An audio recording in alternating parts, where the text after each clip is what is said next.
Assalamualaikum warahmatullahi wabarakatuh. Mengawali tausiah singkat di kesempatan yang berbahagia ini, mari para hadirin kita kembali mengingatkan diri kita dengan takwa kepada Allah Subhanahu wa taala.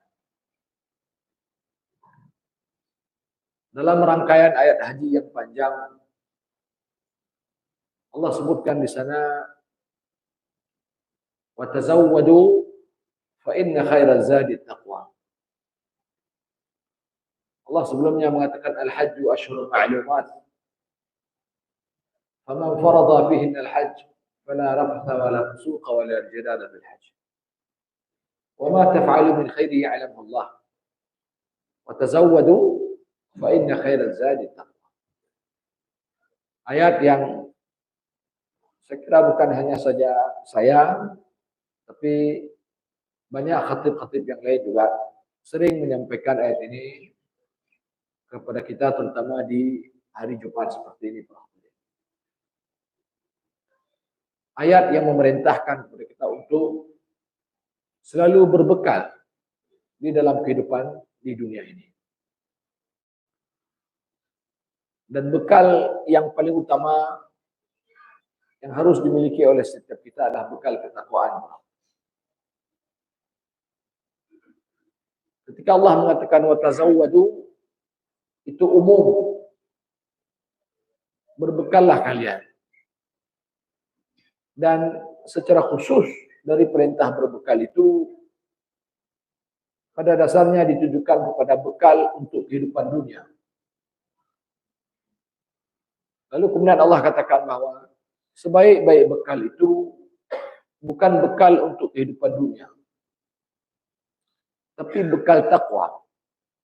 Di mana bekal takwa itu para hadirin bukan hanya diperuntukkan untuk kehidupan akhirat, tapi takwa sesungguhnya juga bekal bagi kehidupan dunia. Saya sering menyampaikan latar belakang turunnya ayat wa tazawwadu ini. Itu ketika orang Yaman datang ke Mekah berhaji tanpa membawa bekal apapun. Di mana pada akhirnya mereka mengemis dan sampai ada yang merampok karena mereka ketiadaan makanan. Dan saya menyampaikan kepada banyak orang bahwa persoalan mengemis, persoalan merampok, bahkan ada yang membunuh demi sesuap nasi, itu sesungguhnya bukan soal karena lapar. Punca masalah tidak di situ. Tapi punca masalahnya para hadirin karena orang yang lapar itu tidak punya takwa. Jadi tidak masalah orang perut kosong. Jadi kalau di sana ada disebutkan kadal faqru yakunu kufra, bahwa kefakiran ini dekat sekali dengan kekafiran, itu kalau yang fakir itu orang yang tidak beriman. Berapa banyak orang yang kaya itu juga lebih dekat kepada kekafiran. Bukankah Allah mengatakan kalla innal insana la yatgha ra'ahu istaghna. Yang Abu Jahal di Mekah namanya. Kurang kaya, ada Abu Jahal, ada. Berapa banyak hari ini orang kaya para hadirin, mereka tidak lapar. Jadi persoalannya bukan pada perut lapar dan kosong. Orang perut kosong belum tentu dia jahat. Sebagaimana orang yang perut kenyang belum tentu juga dia baik. Jadi ukurannya bukan pada perut kosong. Dan kita sering menyampaikan berapa banyak sahabat Nabi itu perutnya rata-rata hari-harinya kosong. Apakah kemudian mereka mengemis? Apalagi sampai merampok harta orang. Kan Allah mengatakan lil fuqara'i alladhina uhsiru fi sabilillah la yastati'una darban fil ard yahsabuhum al-jahil aghniya min at-ta'affuf. Ada sahabat Nabi yang fakir. Mereka itu hari-hari berjuang dan berjihad di jalan Allah. Orang fakir, Pak, bukan orang miskin, fakir. Orang yang tidak punya apa-apa, berjihad mereka. Sehingga oleh orang awam mengira mereka ini orang yang berkecukupan. La yas'aluna an-nas al-hafa. Tak pernah ngomong tentang ketiadaan yang dia miliki. Anak pegah dua lagi Pak Gau. Jadi lagi orang tayo jemaah pegah tom kasin pun dia kaya. Kitanya som kasihan pada kaya kembang. Orang zaman ke som kasihan kepada kaya, kepada cukup. Untuk supaya martabat, supaya dia tidak mau dipandang rendah. Ya, dalam makna apa? Dia mau semua sama lagi kau. Dia mau berbuat ini, berbuat itu. Tidak mau dia. Karena bagaimanapun para hadirin, al-yadul ulya khairun min yadis sufla. Orang yang tangan di atas lebih baik pada tangan di bawah. Dan Islam bukan agama yang rendah-rendah doa, ya begasing-gasing. Hana pelajaran yang hadirin. Jadi kena pegah apa? Meskipun mereka tidak punya apa-apa, tapi mereka tetap aktif. Mereka membantu, berjuang, dan berkorban untuk Islam. Dan berapa banyak hari ini para hadirin kita yang punya banyak harta yang Allah titipkan kepada kita. Padupna adanya orang yang berjuang, ya, dan berkorban untuk Islam ini para hadirin. Nah, jadi balik ini bukan soal saya punya berapa, Anda tidak punya apa-apa, bukan itu masalahnya. Tapi masalahnya pada hati ini na taqwa atau tidak. Jadi intinya ada di sana para hadirin. Maka inilah penting bagaimana kemudian kita mengusahakan ini agar kemudian Allah titipkan dan Allah kekalkan ketakwaan di dalam hati-hati kita para hadirin. Dan kita juga selalu mengatakan takwa itu meskipun terkesan abstrak, tapi takwa itu sesuatu yang realistik, sesuatu yang praktis. Takwa itu kata para ulama, antaj'al bainaka wa baina ghadabillahi al-wiqayah. Takwa itu meninggalkan apa yang dilarang, mengerjakan apa yang diperintahkan. Sesimpel itu takwa itu para hadirin. Pun begitu kita tidak akan mampu bertakwa para hadirin berbahagia, karena takwa ini bukan urusan satu waktu tertentu, bukan untuk hari ini saja. Tapi Allah mengatakan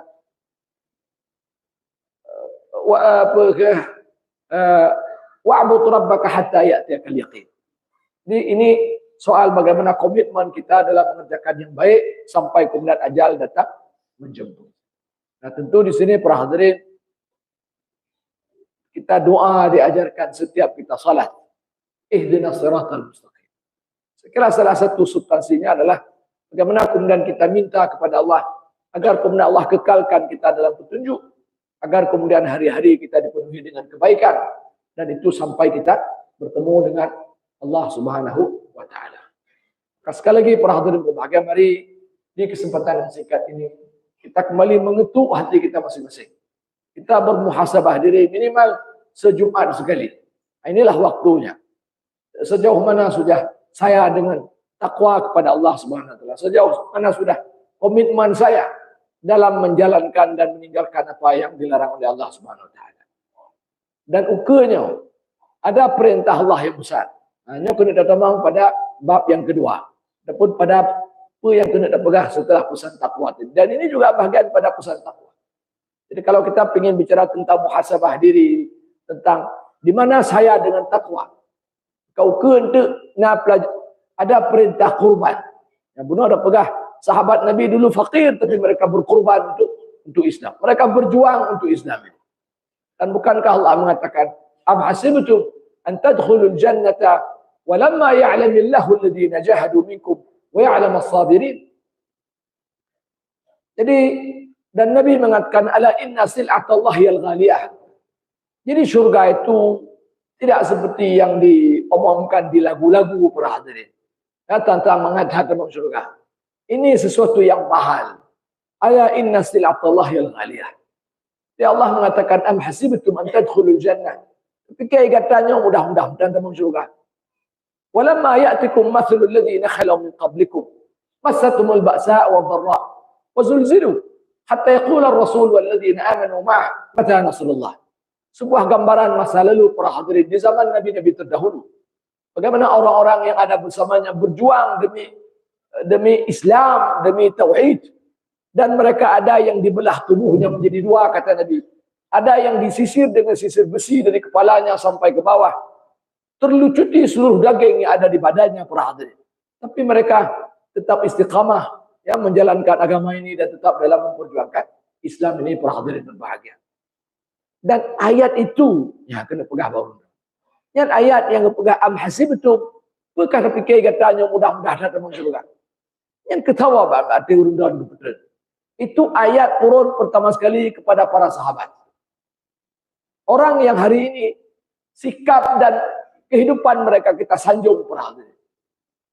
Orang yang Nabi mengatakan khairul qurun qarni. Sebaik-baik zaman dan generasi-generasiku. Tidak ada generasi di dunia ini yang pernah lahir para hadirin. Sebaik generasi sahabat Nabi itu sejak dari masa Adam sampai kiamat. Tapi kepada orang yang baik-baik itu, Allah berkenan, kapikir dia wakah mudah dah dengan surga. Ketahu kekenyan ke orang yang baik-baik tadi itu. Ke generasi terbaik yang pernah ada dari seluruh manusia ini pernah.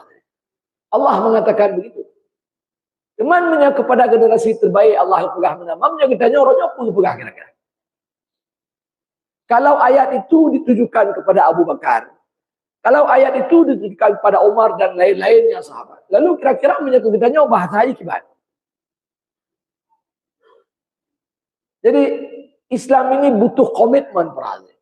Jadi Islam ini bukan hanya pegah hadrah Islam, tapi butuh komitmen.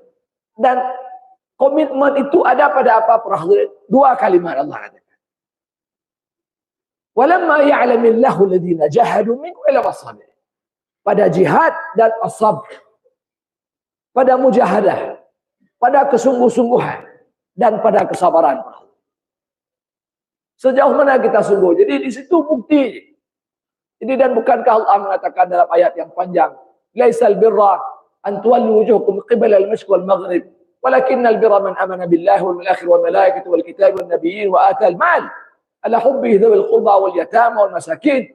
Panjang sampai wasabirin bil basa'i wad dharra wa hinal ba's ulaika alladziina sadaqu wa ulaika humul muttaqun. Jadi kita tidak akan sampai pada derajat sidq, jujur dalam agama ini. Kita tidak akan sampai pada derajat takwa para hadirin muttaqin sampai kita melewati dua fase. Fase lapang kita memberi, fase sempit kita bersabar. Jadi pada saat fase lapang kita memberi, bermujahadah dan berkorban kita para hadirin. Tajauh.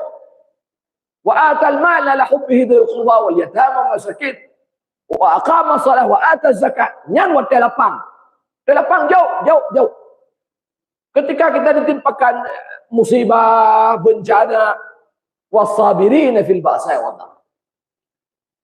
Jadi sampai kita melewati dua masa itu, baru kemudian Allah katakan ulaika alladziina sadaqu.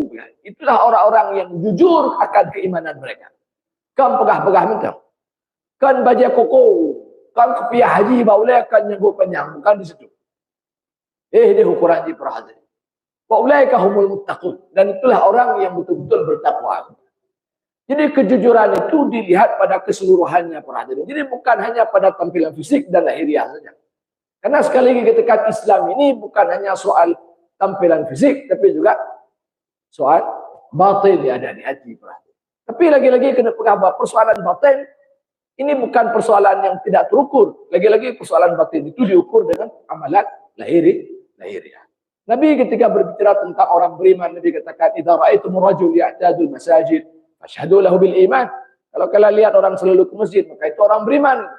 Jadi iman yang abstrak tadi, dia menjadi suatu yang realistis, menjadi suatu yang real, menjadi suatu yang nyata, menjadi suatu yang praktis ketika terbentuk dalam amalan sehari-hari. Nyaukunya dia nak kurban berhadiri. Boleh kena kembau dan berhadiri. Dan saya kira ini berita yang sudah viral di mana-mana.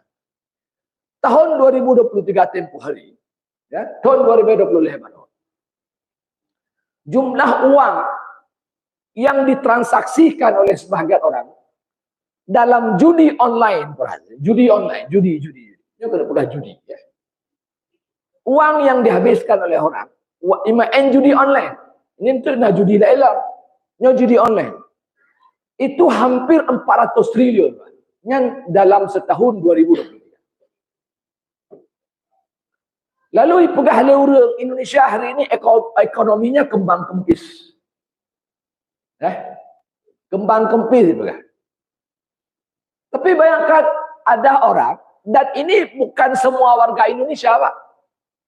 Hanya beberapa juta saja. Ya, hanya beberapa juta saja menghabiskan itu hampir 400 triliun. Dan berita terbaru saya baca sekitar 2 minggu atau 3 minggu yang lalu, 2 minggu mungkin, ya, atau di bulan yang lalu lah, ya. Di koran Serambi itu, koran Serambi ini minta di Google mungkin dapat juga di Serambi online. Begitu deh. Jadi triwulan pertama dari sejak Januari 2024 sampai Maret 2024. Nah, kita sekarang ini Juni ya, kan? Berarti lu baca berarti sekitar bulan April. Ya. Jadi sampai bulan Maret kemarin, triwulan pertama apa? Itu judi online itu sudah mencapai 100 triliun. Jadi uang yang dihabiskan oleh orang itu untuk berjudi online, ini satu jenis judi kan? Itu nah judi konvensional. Nah orang main judi dalam pokoknya cerita lain. Nyo judi online Pak, judi lah HP. Itu sudah menghabiskan 100 triliun Pak di Indonesia. Kiban cara pegah lorong lesu tak ekonomi kita orangnya. Lesu Pak yang nyo yang Pak buat jahil-jahil nak lesu Pak. Bak nyo menyebab blok kami yang kena peng dia. Tapi menyebab menjudi itu sampai bulan Maret itu sudah 100 triliun. Jadi kita prediksi itu kalau baru 3 bulan sudah 100 triliun, maka setiap 1 triwulan itu, triwulan kedua, ketiga dan keempat itu bisa mencecah sampai 400 triliun, lebih banyak daripada tahun yang lalu. Peningkatan itu, kan? Nah, mana ada peningkatan. Ini uang yang dihabiskan. Jadi 400 triliun itu, Pak. Itu seharga satu ibu kota IKN. Yang IKN-nya itu diprediksi itu menelan biaya sampai 400 triliun. Itu madu-madunya 40 triliun. Yang kata bawahnya, yang kedua yuk. Yang hawa ibang alih bangsanya, ibang main judi. Dan yang lebih miris daripada itu, para hadirin, dari sekian juta para penjudi itu, 80% yang anak ukuran anak SMP, Pak. Usia 15 sampai 21 tahun. Mudah-mudahan biar naruh anak kita yang lain. Mana lu kalau bro umur 15 tahun. Anak roh agak dente. Anak tanya alum baru beri pai dikoi. Anak terus 15 tahun umur. Ini yang main judi, Pak. Itu 80%. Mata tanya aku pegah telayah aja pegah apa? Main judi dia anak dekat pay triliun pengen. Dan ini sebenarnya banyak pertanyaan dan banyak hal yang bisa disampaikan di sini, para hadirin.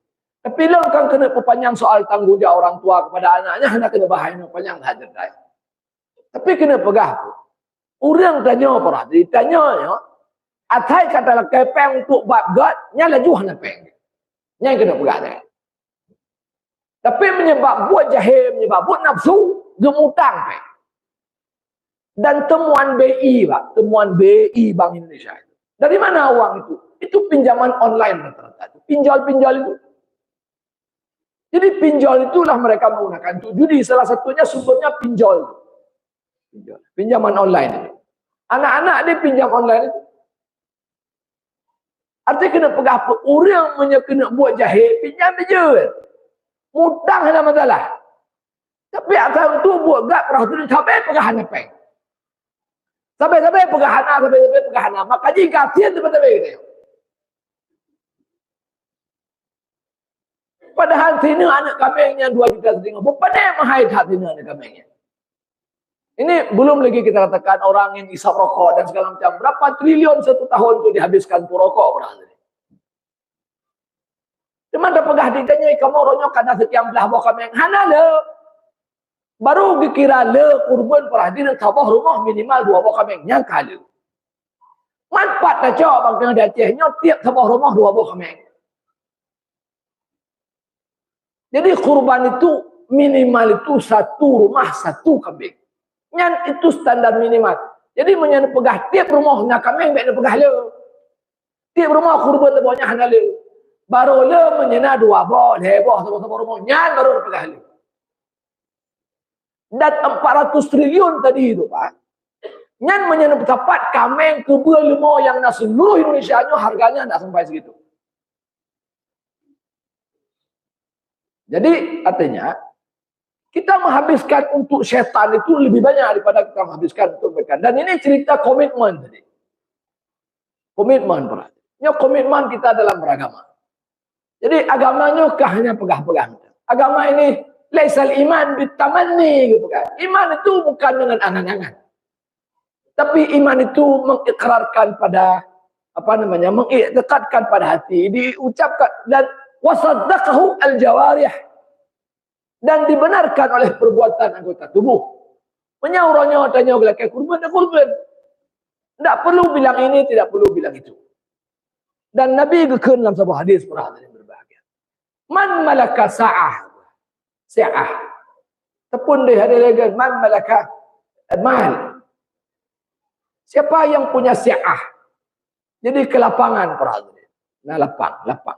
Nah harta betul. Walam yudahhi, dan dia tidak berkorban pada hari diploh tengah dan seterusnya sampai dengan lain. Maka Nabi mengatakan fala yaqrabanna musallana. Maka Nabi mengatakan jangan pernah coba-coba dia mendekati musalla kami. Jadi saya sampaikan kepada sebahagian orang beberapa. Ini hadis ini ancaman para. Ya, ini ancaman. Jadi apa Nabi kena pegang? Musallanya para hadirin, musalla apa ya musalla? Baurara apa musallanya? Menyanyau masjid, musalla yang dah. Itanya musallanya kan. Jadi menyajino negak ke Arab. Masjid ataupun tempat semayang yang nabak mall-mall itu mereka kadang-kadang menamakannya sebagai musalla. Jadi musalla itu tempat salat yang tidak didirikan 5 waktu jamaahnya ke musalla. Menyahana 5 waktunya musalla. Nah, salah satu bentuk musalla di zaman Nabi nya ke tempat semayang raya. Tempat semayang raya. Jadi pada ahli Nabi, siapa yang punya kemampuan tapi tidak berkorbannya dekat-dekat tempat salat kami di hari raya ini. Teman yang salat orang raya toilet. Menyaur Jumat para hadirin yang semayang orang raya nya kerja gedanya. Anda mih na wajib urinang lebih elok. Tapi di hari raya para hadirin, semua orang Nabi suruh keluar dia. Sampai perempuan huyat, perempuan haid dia cerita. Tidak ada orang yang tinggal di rumah kecuali memang tidak bisa pergi. Hanjat tak gopong urut kata kek kari kena sekerut yang mungkin debah. Yang lain semua datang ke musalla para hadirin. Semua datang pada, cuman perempuannya haid dia tidak masuk dalam saf salat saja. Tapi jak madum kenan. Berteman menyamadum jak kenan. Waktu Nabi kepegak, siapa yang punya kemampuan tapi tidak berkorban, jangan dekat-dekat musalla kami. Bukan tahu tinggal ini. Ngan tahu tinggal ini. Menyauranya najis lah ngengin yang balai ada penghabai dia. Menyaur raya. Menyamadum kaki hujak kan orang tahu tinggal ini. Perhatian ini dimulakan Allah. Ini sebenarnya ancaman perhatian. Kalau punya kemampuan tapi tidak berkorban, jangan dekat-dekat dengan komunitas kami orang Islam. Jangan dekat-dekat dengan kami. Nabi kena pegang, kamu hanya galak orang yang punya kemampuan tapi hantam kurban. Betul tahu kena jauh gitu. Begitu para hadirin berbahagia.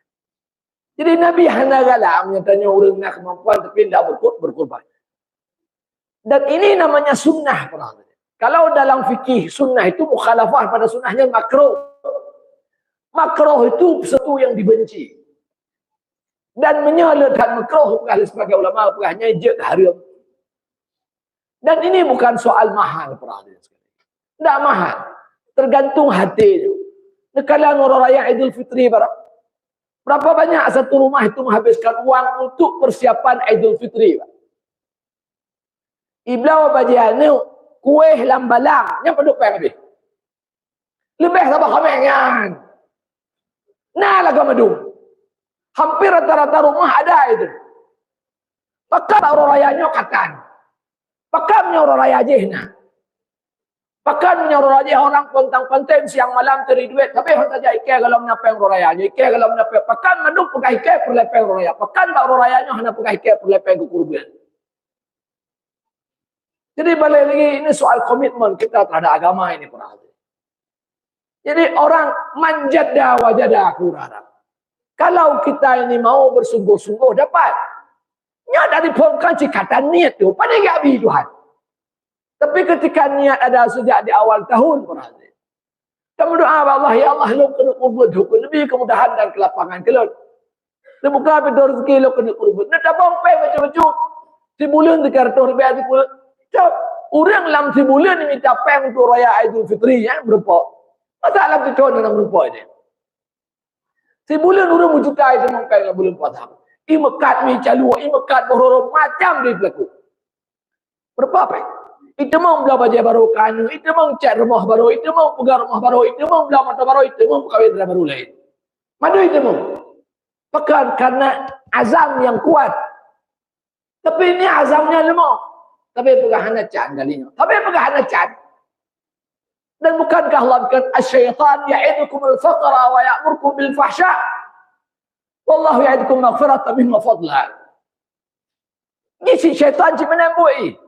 Syaitan itu para hadirin. Atai kata ngejok agamanya dikai janji. Nyan menyakajok masjid nan yang pekap dari patuan ke berkah. Wata kena jok kena kelamnya kena joknya nyampai tu kulanya kalau kau baik. Kalau kita ingin buat baik, syaitan seru datang mengatakan, kau kasih ke sini tidak cukup ke situ. Itu anakmu, istrimu juga perlu. Dan dengan berbagai macam bisikan perang. Tapi ketika orang ingin membeli untuk nafsunya, tak pernah syaitan datang itu kalau beli rokoknya kebelah kurban tu, nyana tu pergi. Yang pegajuk yang kurban sunat, hanya masalah kan ada ilmu yang kurban kata yang pada buat betujinya, orang yang batil dan banyak alasan yang muncul untuk melegitimasi apa yang dia kerjakan. Atai kena belah untuk nafsu, tak ada datang. Hanya pembela apa namanya untuk membela yang baik. Tapi begitu orang berbuat yang baik kata syaitan. Yang kedua, syaitan ya'idukumul faqra. Orang merasa kekurangan kalau dia memberi untuk agama ini. Tapi kalau dia untuk memuaskan nafsunya, hana mentinggal. Nah, orang tinggalnya untuk masjid je, untuk tinggal. Dan bahkan kamu utang. Dan coba aja lihat para hadirin. Orang yang utang di bank itu rata-rata untuk apa? Apakah itu untuk yang untuk gagal? Itu semua untuk kepuasan nafsunya. Nya utang babeng beliau motor baru, beliau Honda baru, nya hina mererak uring utang oleh orang. Ini Nabi tanya utang jemun karena hanabu di rumah. Hanabu yang utang. Pero ibu kagak uring tanya hanabu yang madah apa? Itanya dah utang orang, ya kamu dah utang pun tu beliau motor baru, tu beliau Pajero, tu beliau Fortuner yang utang, tu beliau Fukupi baru, tu beliau yang utang tu. Kabeh mana utang orangnya. Yang tak rumah raya Madumnya atau utang. Tapi untuk kami yang nak utang apa? Yang 2 juta tadi. Kira-kira begitu kondisi kita para hadirin berbahagia dan mudah-mudahan hanya terjadi di masjidnya. Dan ini balik pada cerita tadi. Mujahadah para hadirin. Dan hidup ini tidak mudah. Hanya untuk tawab Allah dengan lapang, tawab Allah dengan penuh rida. Itu juga tidak mudah para hadirin dalam konteks ini. Dan yang perlu betul-betul jujur kita dengan Allah Subhanahu wa taala. Ketika kita mengatakan saya tidak mampu pada hari ini, jujurkah saya sudah bahwa saya tidak mampu? Betul lah hanya mampu. Dan Allah lebih tahu tentang isi dompet kita para hadirin. Panitia hanya depa dompet kita. Tapi Allah tahu rekening yang ada di bank yang kita punya para hadirin. Allah tahu harta yang kita miliki para hadirin. Dan itu titipan yang Allah berikan kepada kita. Maka tidak perlu heran para hadirin. Orang hari ini punya banyak harta tapi penyakit lebih hilal pada harta. Tidak ada keberkahan para hadirin. Karena kita berbakhil dengan Allah Subhanahu wa taala. Dan bukankah Allah kata inna a'tainaka al-kautsar. Al-kautsar nikmah yang banyak para hadirin. Dan bukankah Allah mengatakan wa ataakum min kulli ma sa'altumuh. Bukan. Allah memberi kepada kalian apa yang kalian minta dan apa yang kalian tidak minta. Kabeh gebila tadi wa in ta'udu ni'matallah la tuhsuha. Kalau sekiranya kalian hitung satu saja nikmat Allah yang hitung lah. Dan Allah bila kata fasalli li rabbik wanhar. Bila kata kurban apa? Dan pun kurban itu la yanala Allah luhumha wala dimaha walakin yanalu taqwa minkum. Tapi bukan kurbannya dengan jab darah itu hanya pada zikah. Tapi Allah ingin melihat siapa yang bertakwa di antara kalian. Baliklah pada cerita takwa. Ini soal komitmen kita dalam mudah-mudahan para hadirin berbahagia. Masih ada waktu 1-2 hari sampai hari 13. Mudah-mudahan yang pertama Allah lapangkan hatinya pun. Kenapa? Hati mudah-mudahan Allah lapang. Menyelapang hati insya-Allah rezeki mudah. Dan setelahnya Allah lapangkan rezeki. Allah lapangkan hati, Allah lapangkan rezeki. Mudah-mudahan kita bisa berkorban. Dan Nabi mengatakan tidak ada amalan yang paling baik pada hari itu melebihi pada ihraqud dam daripada mengalirkan darah.